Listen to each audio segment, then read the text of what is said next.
but no, they'll give Laertes this money and these papers. Yes, sir. And before you visit him, make sure you get a general feel for him. That's all thought too, sir.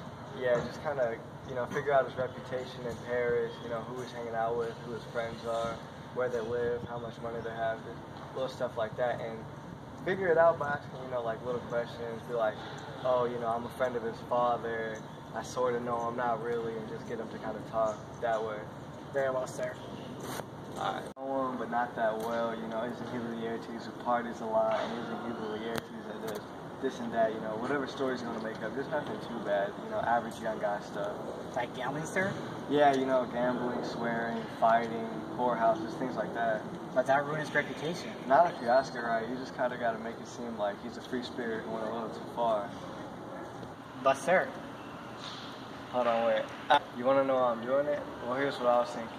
When you're talking to people, like the people who know Laertes, and you point out the little flaws about Laertes, if they're true, then they'll have, no other choice but to agree with you.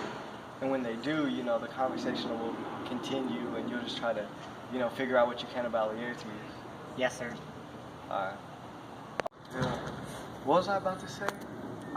Where was I? You're about to say when it will be natural for them to agree with you and to carry on the conversation.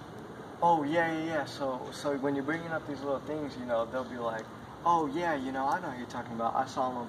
He was gambling. He was at the whorehouse. He was swearing. He was fighting. He was totally wasted over there.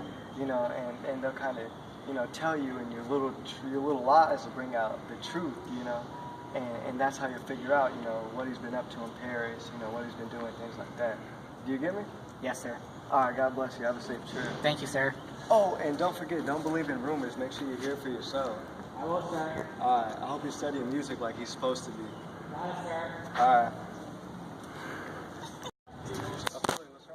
Oh, Father, I've had such a scare. I was in my room sewing when Hamlet came in. No hat on his head, his shirt unbuttoned, stockings undone and around his ankles. He looked so out of sorts. What do you think was wrong with him? I do not know, but I do fear him. Oh, what did he do? He grabbed my wrist and held me tight. He shook me violently. He sighed like it was his last breath, looked at me and left the room, finding his way without looking.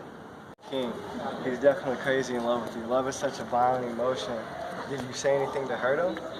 No, Father, I did what you told me to. I sent back the letters and wouldn't allow him to see me.